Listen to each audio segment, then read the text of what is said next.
اگلا سوال ہے جی، کیا چلتی ٹرین میں فرض نماز پڑھنا درست ہے جبکہ اسٹیشن پر رکنے کا وقت بھی بہت قلیل ہوتا ہے؟ اس حوالے سے یہ بھی وضاحت کر دیں کہ اگر پانی ختم ہو جائے تو تیمم کے لیے مٹی بھی ٹرین میں نہ ملے تو پھر کیا بے وضو نماز پڑھنا درست ہوگا؟ بے وضو تو نماز آپ پڑھ ہی نہیں سکتے جی، یہ تو سیدھا سیدھا گناہ ہے، سیدھی سی بات ہے، اور جان بوجھ کے کریں گے تو کفر کی کیٹیگری میں فال کرے گا۔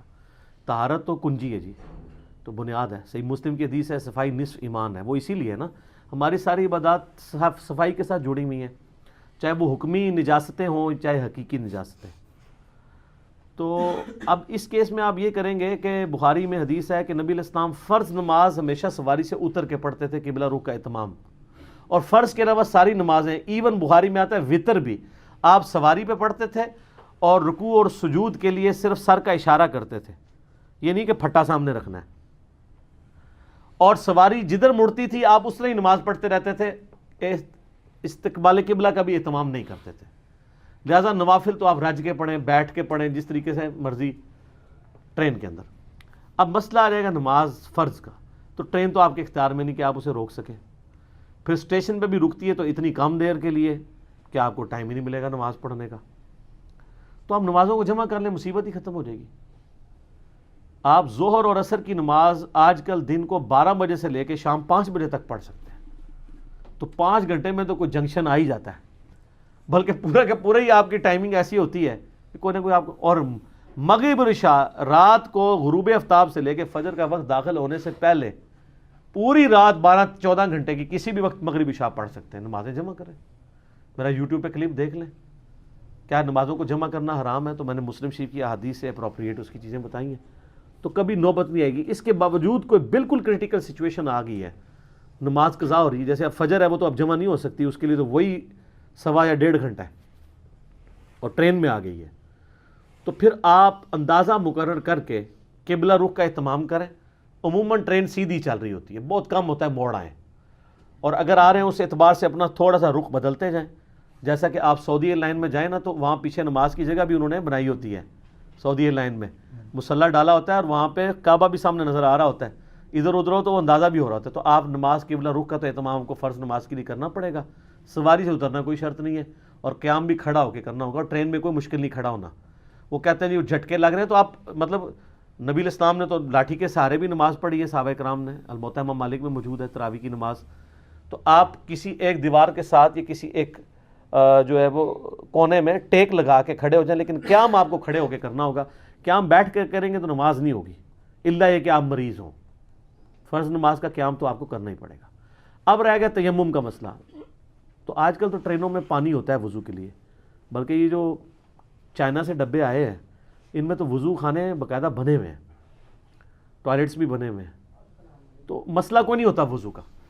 اگر پانی ویسے ختم ہوتا نہیں ہے، اگر بالفرض ختم ہو ہی گیا ہے اور آپ کو شک ہے ختم ہو جاتا ہے، تو پاکستان میں تو آپ کو مسئلہ نہیں ہوگا۔ ہماری پاکستانی ٹرینوں کی دیواروں پہ اتنی دھول لگی ہوتی ہے کہ آپ اس کے اوپر ایک بار یوں کریں تو قرآن میں جو تیمم کا طریقہ آیا نا سورۃ المائدہ میں، ایک بار یوں کر کے چہرے پہ مل لیں، دوسری جگہ کر کے آپ یوں کر لیں، تو یہ مٹی کو تھپنی نہیں ہوتی ہے ہاتھ کے اوپر، یہ نا ذہن میں رکھیے گا کہ تھپڑیاں ہوتی ہیں پوری صرف ہاتھ۔ اور اگر آپ یورپ اور امریکہ میں اور آپ کو ڈھونڈنے سے بھی مٹی نہ مل رہی ہو تو سر کوئی مسئلہ نہیں ہے، آپ مٹی کا ایک ڈھیلا اپنے بیگ میں رکھ کے ٹریول کیا کریں۔ ویسے تو اعلیٰ حضرت کا موقف ہے کہ ماربل زمین کی جنس ہے، ماربل جس کو پالش نہ کیا گیا ہو، بغیر پالش والا ماربل، اس سے بھی تیمم ہو سکتا ہے، لیکن یہ ان کا قیاس ہے، فقہ حنفی میں تو ہو جاتا ہے، لیکن قرآن میں چونکہ مٹی کا ذکر ہے تو آپ بجائے اس مصیبت میں پڑنے کے ایک چھوٹا سا مٹی کا ڈھیلا، اتنا سا انڈے کے سائز کا، یہ رکھ لیں اپنے ساتھ بیگ کے اندر، ایک شاپنگ بیگ کے اندر، اور اگر ایسی کوئی سچویشن آئے تو اس مٹی کے ڈھیلے کو بس اس طرح پیڑے کی طرح، اس کو یہ نہیں مٹی تھپنی نہیں ہے، بس یوں ہاتھ میں کریں، بس ہلکا سا گرد لگ گئی ہے، ایک دفعہ چہرے کا مسح ایک ہی دفعہ کرنا ہے، پھر دوبارہ کر کے تو دونوں ہاتھ کونیوں سمیت کرنا ہے، یہ بس، نہ سر کا مسح ہے نہ پاؤں کا ہے۔ تو غسل کے قائم مقام تیمم کا بھی یہی طریقہ ہے، اور وضو کے قائم مقام تیمم کا بھی یہی طریقہ ہے، وہ آپ کی نیت کے اوپر ڈیپینڈ ہے، تیمم دونوں کے لیے ایک جیسا ہی ہے، تو آپ اس طریقے سے کر لیں تو انشاءاللہ تعالیٰ آپ کو کوئی مصیبت نہیں ہوگی۔ باقی یہ جو ہمارے تبلیغی جماعت والے وہ فقہ حنفی کی اس مسئلے کو لے کے وہ بیچارے وہ ٹرین اترتی ہے 2 منٹ کے لیے تو وہ اتنی تیزی سے نماز پڑھتے ہیں، اور کئی بار تو یعنی وہ سجدے میں ہے تو امام بھاگ کے ٹرین پہ چڑھ جاتا ہے, مفتی کہتے ہیں ٹرین چلی ہے, وہ ویڈیوز بھی چڑھی ہوئی ہیں. یہ اس لیے کہ بیچاروں کو مصیبت ڈال دی. ایک تو نمازیں وہ جمع نہیں کرنے دیتے, وہ فضائل مال میں ایک جعلی روایت لکھ دی انہوں نے, وہ روایت ہی جعلی ہے کہ جو یعنی وقت گزار کے یا وقت سے پہلے وہ نماز پڑھے گا وہ جہنمی ہے. وہ نمازیں جمع کرنا اس میں نہیں فعال کرتا. تو میں نے اس کا جواب دیا, یوٹیوب پہ میرا کلپ ضرور دیکھیں, نمازوں کو جمع کرنا حرام سوالیہ نشان. نمازیں جمع کریں تو تبلیغی جماعت کو بھی اس عذاب سے نہ گزرنا پڑے. تو وہ اس لیے اتر کے پڑھ رہے ہوتے ہیں, وہ ٹرین کے اندر پڑھنا نہیں چاہتے. لیکن سر جان کی مان پاؤں اور سنیوں کے شر سے بچوں تو ایک عرض کروں, ایران میں یہ مسئلہ نہیں ہے. ایران میں نماز کی ٹائمنگ میں 40-50 منٹ ٹرین اسٹیشن پہ رکتی ہے, اور انہوں نے ٹرینوں کی ٹائمنگ ایسی سیٹ کی ہوئی ہے کہ انہوں نے جگہ جگہ نمازوں کے لیے جگہ بنائی ہوئی ہے, اور وہ اس سٹاپ کے اوپر نمازوں کا اہتمام کرتے ہوئے وہ ٹرین رکتی ہے. جو لوگ, میں آج کی بات نہیں آپ کر رہا, 92 میں ہمارے محلے میں ایک ہمارے یعنی جاننے والے تھے, یعنی ہم ان کو بھائی جان کہتے تھے, ہم سے عمر میں وہ آلموسٹ آج کل کینیڈا میں سیٹل ہیں, 15-20 سال بڑے ہوں گے. تو 92 میں وہ ایران گئے تھے. تو انہوں نے, حالانکہ وہ دعوت اسلامی میں تھے, گرین پگڑی باندھتے تھے, انہوں نے کہا یار ایران میں نے یہ چیز آبزرو کی ہے. 92, آج ہے 2019 17 نومبر, کہتے ہیں جی نماز آتی ہے, وہ ٹرین رکتی نماز کی ٹائمنگ میں. کہتے ہیں میں حیران ہوا کہ 1-2 بندے نہیں نماز کے لیے اترے, پوری ٹرین ہی خالی ہوگی. کہتے ہیں میں سمجھا آخری اسٹیشن آ گیا. اور کہہ رہے ہیں عورتیں بھی اتر رہی ہیں, وہ اپنی سائڈ پہ جا رہی ہیں, مرد. میں نے ان کو کہا کیا ہوا؟ ان کا جی نماز کا ٹائم ہے. بڑے بڑے پریئر ہالز, وضو خانے, استنجا خانے بنے ہوئے ہیں. تسلی سے انہوں نے نماز پڑھی, 35-40 منٹ ٹرین رکی, پھر ٹرین میں آ کے لوگ بیٹھے, پھر ٹرین چلی. تو وہ کہتے ہیں مجھے بعد میں پتہ چلا کہ وہاں پہ یہ اہتمام ہوتا ہے نمازوں کے لیے. تو سر یہ سعودیہ میں نے اہتمام دیکھا ہے. سعودیہ میں بھی چونکہ نمازیں جمع کرنا وہاں پہ فقہ حنفی تو نہیں ہے نا, وہ کوئی حرام نہیں ہے. پاکستان میں حرام ہے نمازیں جمع کرنا. ہاں بخاری مسلم میں بھی حلال ہے, ترمذی میں بھی حلال ہے, کیونکہ کتابوں کا دین اور ہے اور بابوں کا دین اور. تو ہم نے حرمین کافی دفعہ حاضری نصیب ہوئی ہے. تو وہ ڈرائیور اناؤنسمنٹ کر دیتے ہیں, ہم وہاں سے چلے 12:30 بجے مدینہ شریف کے لیے. تو اس نے کہا بھی میں نے اب راستے میں نماز کے لیے کوئی نہیں گاڑی روکنی, زور اثر جمع کریں. اچھا, پھر راستے میں اس نے مغرب سے آدھا پونا گھنٹہ پہلے روکی. تو ہم نے کہا یار مغرب کے لیے روک لیتے. اس نے کہا بھائی مغرب عشاء تو ادھر جا کے جمع کریں گے عشاء کے ساتھ. ہمیں تو پتہ ہی تھا یہ بھی مصیبتیں ہوتی ہیں, ٹھیک ہے, کہ جو ہمیں یہاں پہ سکھائی گئی تھی. تو وہاں تو لوگوں کو پتہ ہے, لوگ نمازیں جمع کرتے ہیں, کوئی مصیبت نہیں. یعنی انڈیا پاکستان میں نماز کو مصیبت بنا کے مسلط کیا ہے, مشکل بنا دی ہے انہوں نے. اس کی وجہ سے اس قسم کے سوالات آتے ہیں, جی ادھر ہو جائے تو کیا ہو جائیں گے. تو ابھی بہرحال ایک بندے نے جرت کی ہے, غلام سعود سعیدی صاحب نے. غلام سعود سعیدی صاحب نے فقہ حنفی کے اس مسئلے سے اختلاف کیا ہے. انہوں نے شرح صحیح مسلم میں لکھا ہے کہ یہ جو لوگ ٹرین کو اونٹ کے اوپر قیاس کر رہے ہیں اور یہ کہہ رہے ہیں کہ چلتی ٹرین میں نماز نہیں ہوتی ہے, تو میں انہیں کہوں گا کہ ٹرین کو اونٹ پہ نہیں کشتی کے اوپر قیاس کریں. کشتی میں فقہ حنفی والے بھی مانتے ہیں کہ کشتی یا بحری جہاز میں آپ کو پانی پہ اتر کے نماز پڑھنے کی ضرورت نہیں ہے. ظاہر ہے جب آپ اتریں گے تو سارے تو اولیاء اللہ نہیں ہوں گے کہ مصلی ڈال کے نماز پڑھ لیں, ویسے تو اب وہ سارے ختم ہو گئے ہیں, ٹھیک ہے. تو وہ یعنی وہ کہتے ہیں مصلی ڈالا امام شافعی نے. ایک یہودی گیا مناظرے کے لیے, تذکرۃ الاولیاء میں امام شافعی کا چیپٹر نکالیں نا, کہتے ہیں امام شافعی کی عمر اس وقت 15 سال تھی. ایک یہودی مناظرے کے لیے گیا, تو انہوں نے کہا مناظرہ کرنا ہے, تو وہ اس کو ساحل سمندر پہ یا دجلہ کے کنارے, دجلہ پہ زیادہ تر جاتے ہیں, عراق میں ہی سارے بزرگ ہوتے ہیں نا. اچھا, مزار بھی سارے ادھر, امریکہ نے سارے مزار ادھر گرا دیے ہیں. تو وہ کہتے ہیں ان دریائے دجلہ کے کنارے انہوں نے جناب اپنا مسلح پانی پہ ڈالا, اور اس پہ بیٹھ کے انہوں نے کہا جنہیں مناظرہ کرنا ہے ایتھے آ کے کرو.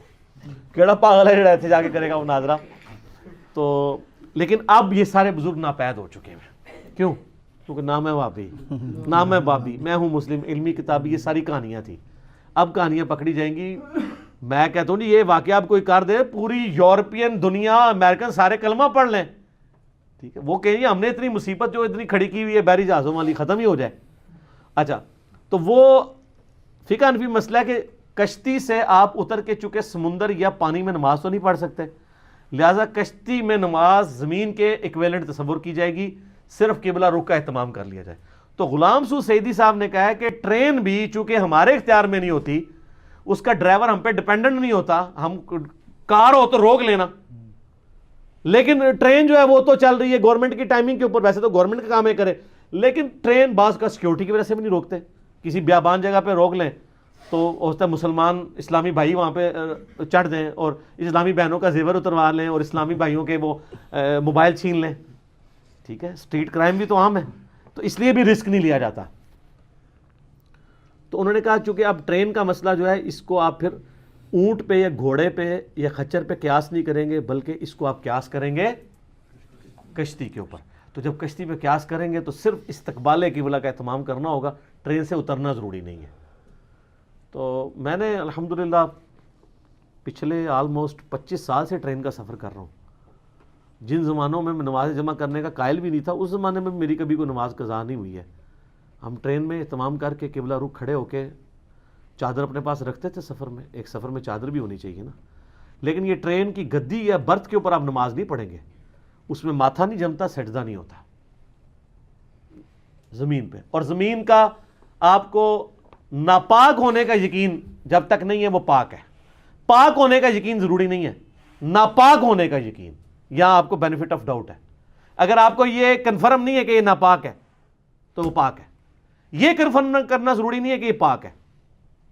وہ تو آپ پوری دنیا میں آپ کہہ سکتے ہیں، آپ تو مسجد میں بھی کہہ سکتے ہیں ہوتا ہے راتی بلی کر گئی ہوئے، تو گارنٹی دے سکتا ہے، یا وہ کہ نہیں راتی کیتا ہوتا تھے بو آ رہی ہوتی ہوتا ہفتہ پہلے کر گئی ہوئے بلی، پھر اس کا کوئی اینڈ نہیں ہے، صرف اس لیے شریعت نے پھر دوسری اینڈ پہ، اسی لیے آپ دیکھیں ابو داؤد میں حدیث ہے کہ شک سے وضو نہیں ٹوٹے گا جب تک آپ کو یقین نہ ہو، شک سے تو پھر آپ مصیبت میں ڈال جائیں گے، اور یقین جو ہے وہ آپ کو اگر ہے وضو ٹوٹنے کا، پھر آپ کو نہ تو اس کی بدبو آنا نہ آواز آنا ضروری ہے۔ آپ کو پتہ چل گیا کہ واہ خارج ہو گئی ہے، تو اب یہ نہیں ہے کہ وہ جو ایک حدیث کا وہ مطلب لیتے ہیں کہ جب تک بو نہ آئے، وہ اس کانٹیکسٹ میں ہے، وہ اکثر اہل حدیث کا مذاق بھی اڑا رہے، صحیح مذاق اڑا رہے ہوتے ہیں جب اہل حدیث فقہ حدیث کی فالو نہیں کر رہے ہیں۔ تو اسی لیے میں کئی بار اہل حدیث مدرسوں میں دیکھا ہے چھوٹے بچے ہیں تو وہ بدبو پھیلا رہے ہوتے ہیں، وضو بھی نہیں کرتے، ان کو مطلب شاید ان کو اپنی بدبو نہیں آ رہی ہوتی یا آواز نہیں آ رہی ہوتی، وہ سمجھتے ہیں ہمارا وضو نہیں ٹوٹا۔ بدبو آنا یا آواز آنا ضروری نہیں ہے، آپ کو خود پتہ چل گیا، ہاں خود نہیں پتہ چلا، بدبو بھی نہیں آواز بھی نہیں، تو آپ تو ظاہر ہے بھی شک کے اوپر آپ وضو نہیں ٹوٹا ہوا شمار کریں گے۔ اور اس لیے بھی کہا گیا کہ بعض کا صرف پیٹ میں گڑبڑ ہوتی ہے، اس کی ڈیٹیل ابو داؤد میں، اندر آوازیں آ رہی ہوتی ہیں لیکن ہوا نہیں خارج ہوتی، تو اس آواز آنے سے وضو نہیں ٹوٹے گا جب تک کہ بدبو نہ آئے۔ اور اس طرح جب پیٹ میں گڑبڑ ہو رہی ہوتی ہے نا، اس سے جب ہوا خارج ہوتی ہے تو وہ بدبو والی ہوتی ہے، کیونکہ پیٹ میں وہ تعفن ہوتا ہے۔ تو یہ ساری حدیثوں کو جوڑیں تو آپ کو فقہ الحدیث پتہ چلے گا۔ اس لیے بخاری مسلم میں حدیث ہے اللہ تعالیٰ جس کے ساتھ بھلائی کا ارادہ فرماتا ہے اس کو دین کی فقہ عطا فرما دیتا ہے، اور اللہ عطا فرماتا ہے میں تقسیم کرتا ہوں۔ ٹھیک ہو گیا؟ جزاک اللہ۔